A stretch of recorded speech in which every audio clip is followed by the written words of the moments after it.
Las lecturas y el Evangelio del día de hoy seguramente tienen una palabra, un mensaje transformador, un mensaje que abraza tu vida. Te invitamos a escucharlo, a meditarlo, a saborearlo con calma hasta el final y luego colocarlo en práctica en tu vida. Y si puedes, darle un like, un comentario, para que así entre todos crezcamos como comunidad orante. Lectura del libro de los Hechos de los Apóstoles. En aquellos días, un fariseo llamado Gamaliel, doctor de la ley, respetado por todo el pueblo, se levantó en el Sanedrín, mandó que sacaran fuera un momento a los apóstoles y dijo: Israelitas, piensen bien lo que van a hacer con esos hombres. Hace algún tiempo se levantó Teudas, dándoselas de hombre importante, y se le juntaron unos 400 hombres. Fue ejecutado. Se dispersaron todos sus secuaces y todo acabó en nada. Más tarde, en los días del censo, surgió Judas el Galileo, arrastrando detrás de sí gente del pueblo. También pereció, y se disgregaron todos sus secuaces. En el caso presente les digo: no se metan con esos hombres, suéltenlos. Si su idea y su actividad son cosas de hombres, se disolverá, pero si es cosa de Dios, no lograrán destruirlos, y les impondrán a luchar contra Dios. Le dieron la razón, y habiendo llamado a los apóstoles, los azotaron, les prohibieron hablar en nombre de Jesús y los soltaron. Ellos pues salieron del Sanedrín contentos de haber merecido aquel ultraje por el nombre. Ningún día dejaba de enseñar en el templo y por las casas, anunciando la buena noticia acerca del Mesías Jesús. Palabra de Dios, te alabamos, Señor. Al salmo respondemos: una cosa pido al Señor, habitar en su casa. El Señor es mi luz y mi salvación. ¿A quién temeré? El Señor es la defensa de mi vida. ¿Quién me hará temblar? Decimos: una cosa pido al Señor, habitar en su casa. Una cosa pido al Señor, eso buscaré: habitar en la casa del Señor por los días de mi vida, gozar de la dulzura del Señor, contemplando su templo. Decimos: una cosa pido al Señor, habitar en su casa. Espero gozar de la dicha del Señor en el país de la vida. Espera en el Señor, sé valiente, ten ánimo, espera en el Señor. Decimos: una cosa pido al Señor, habitar en su casa. De la buena noticia según San Juan. En aquel tiempo Jesús se marchó a la otra parte del mar de Galilea, o de Tiberíades. Lo seguía mucha gente, porque habían visto los signos que hacía con los enfermos. Subió Jesús entonces a la montaña y se sentó allí con los discípulos. Estaba cerca la Pascua, la fiesta de los judíos. Jesús entonces levantó los ojos y al ver que acudía mucha gente, dice a Felipe: ¿con qué compraremos panes para que coman estos? Lo decía para probarlo, pues bien sabía él lo que iba a hacer. Felipe le contestó: 200 denarios de pan no bastan para que a cada uno le toque un pedazo. Uno de sus discípulos, Andrés, el hermano de Simón Pedro, le dice: aquí hay un muchacho que tiene 5 panes de cebada y 2 peces, pero ¿qué es eso para tantos? Jesús dijo: digan a la gente que se siente en el suelo. Había mucha hierba en aquel sitio. Se sentaron solo los hombres, eran unos 5000. Jesús tomó los panes, dijo la acción de gracias y los repartió a los que estaban sentados, y lo mismo todo lo que quisieron del pescado. Cuando se saciaron, dice a sus discípulos: recojan los pedazos que han sobrado, que nada se pierda. Los recogieron y llenaron 12 canastos con los pedazos de los 5 panes de cebada, que sobraron a los que habían comido. La gente entonces, al ver el signo que había hecho, decía: este es verdaderamente el profeta que va a venir al mundo. Jesús, sabiendo que iban a llevárselo para proclamarlo rey, se retiró otra vez a la montaña él solo. Palabra del Señor. Gloria a ti, Señor Jesús. Buenos días, buenas tardes, buenas noches, sonrisas de Dios, dependiendo de donde nos estén escuchando. Hoy vamos a meditar un poco más frente a toda esta actitud, diría yo, de un corazón bastante importante frente a las adversidades o situaciones que se viven. Acá hay algo que me encanta y es pensar el contexto en donde los apóstoles se encuentran en la cárcel, porque obviamente todos los fariseos y todas las personas como de poder religioso de ese momento querían como juzgarlos porque estaban cansados de todos los milagros y toda la prédica que ellos tenían frente a el nombre de Jesús. Es tanto que están ahí en la cárcel y hay un momento en que no saben qué hacer con ellos. Los querían incluso matar y llaman a uno de los fariseos, y recordemos que esos fariseos tienen algo importante y es que no solamente son ese movimiento político, social y religioso, sino que tienen una cantidad de conocimiento, tanto histórico como bíblico, frente a una cantidad de discernimiento, por decirlo así, frente a la palabra de Dios, y llaman a Gamaliel. Y ahí lo aclaran muchísimo en términos de Gamaliel, una persona que era vista como muy respetada en ese momento, pues por todas las personas, y era respetada ¿por qué? Por ese conocimiento y esa palabra y esa claridad que tenía frente a la escritura. Tan es así que es visto como el doctor, o sea, el nivel, digamos, de conocimiento que tenía. Entonces podríamos entender que él era una persona que tenía la inteligencia suficiente para poder entender a veces incluso desde la lógica y la razón lo que demandaba la palabra. Adicional que él comprendía muy bien todo como los sucesos históricos que estaban sucediendo en su época y los aspectos sociales. Y lo llaman a él como para que él dé su opinión frente a cómo van a actuar con respecto a los apóstoles. Y creo que él a través del texto nos muestra muy bien esa claridad absoluta que tiene frente al conflicto.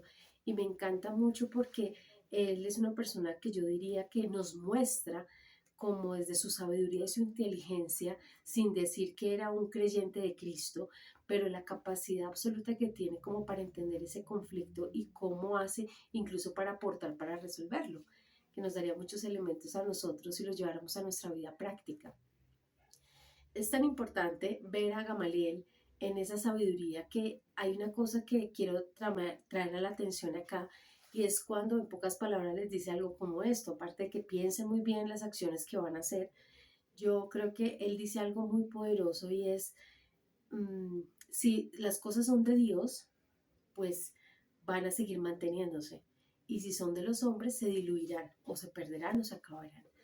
Y yo creo que acá hay un llamado bien importante porque aparte de que él dice eso desde la lógica y es como un recordar para nosotros que cuando tenemos ese poder y ese corazón del Espíritu Santo en nuestro corazón, es el poder de Dios obrando en mí.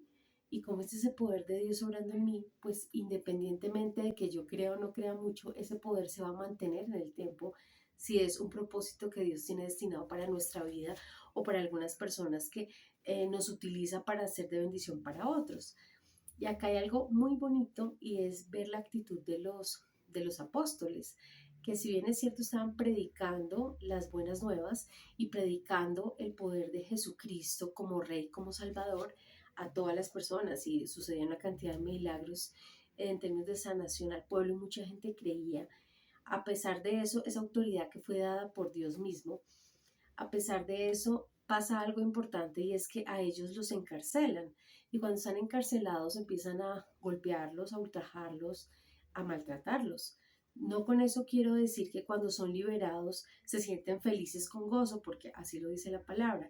Y es ser muy cuidadosos en entender lo siguiente, y es qué significaría un corazón virtuoso que está lleno de virtud absoluta como era el corazón de los apóstoles, que a pesar de todo lo que estaban viviendo y ese dolor físico que estaban recibiendo y esa humillación, a pesar de eso, ellos estaban tan llenos del Espíritu Santo que descansaban perfectamente en la palabra de Dios y descansaban y sentían gozo y paz y se sentían que podían perseverar en la predicación porque sabían quién los estaba respaldando y salen ellos y la palabra lo dice claro y es que están como contentos, ¿no?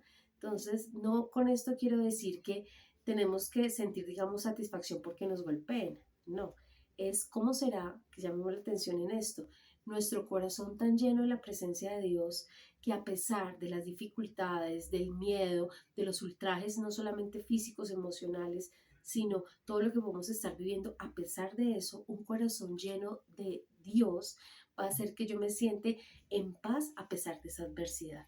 O sea, es entender que acá yo puedo tener miedo, pero acá arriba está el corazón virtuoso del creyente. Y ese corazón virtuoso del creyente hace que independientemente de lo que pase, de cómo me estén juzgando y criticando, voy a tener paz y voy a perseverar.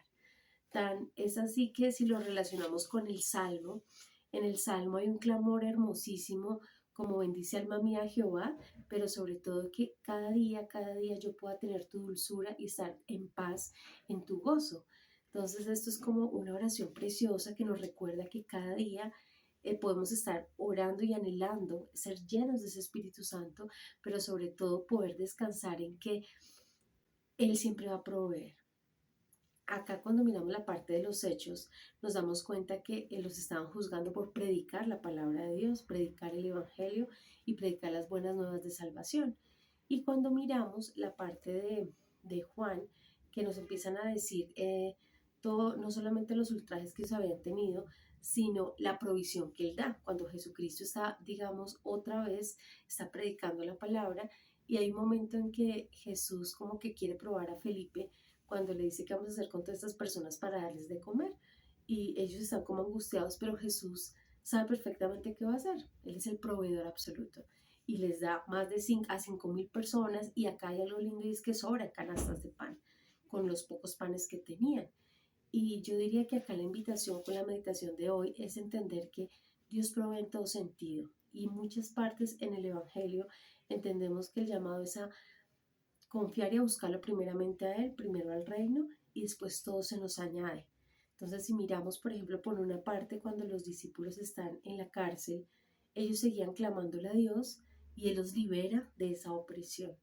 Y si miramos cuando se está compartiendo el Evangelio, hay una necesidad también, una necesidad en términos de una necesidad básica de alimento, ¿no? O sea, que como que vamos a hacer, ya tenemos hambre, ¿no?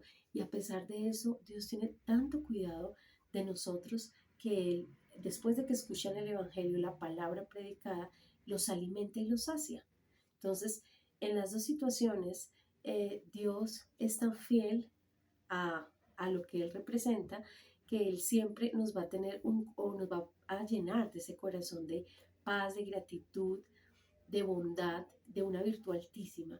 Sin embargo, acá la invitación con la que quiero que te quedes hoy es cómo estamos cada día llegando a la presencia de Dios, con qué tipo de corazón y cómo anhelamos tener un corazón lleno de esa virtud que a pesar de lo que estamos viviendo, ya sea una necesidad porque nos sentimos que nos están criticando, juzgando, pero también una necesidad incluso física, desde el hambre, desde poder, digamos, suplir esas necesidades básicas de alimento o una enfermedad o bueno, todas las cosas que podemos estar atravesando, a pesar de todas esas circunstancias, tenemos un corazón que clama vehementemente todos los días para que Dios sea el que nos consuela, el que nos llena y sobre todo que nos dé ese gozo de cosas que nosotros no podemos entender.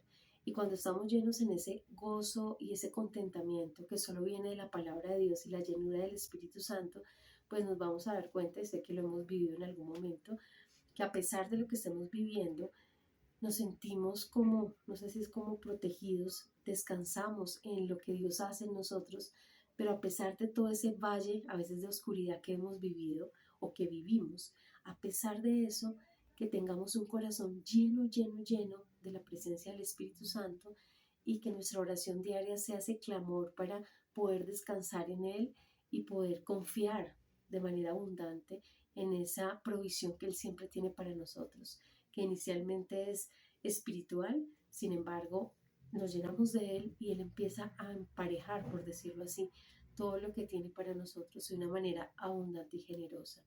Si miramos, por ejemplo, cuando sobra comida y hay unas canastas llenas de pan, también ahí hay un ejercicio importante de diligencia, porque a veces estamos en tiempos de mucha abundancia, pero también nos enseñan no a desperdiciar, sino también a guardar y ser, digamos, prudente incluso con todo lo que se nos ha dado. Entonces, con esa reflexión los dejo. Espero que podamos seguir disfrutando absolutamente de la palabra de Dios, viva en nosotros y poniéndolas en práctica.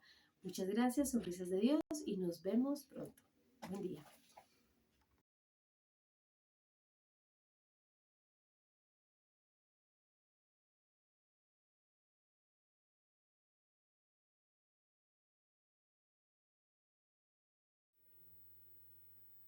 Te invito a hacer sonrisa de Dios, a oír su palabra y a ponerla en práctica.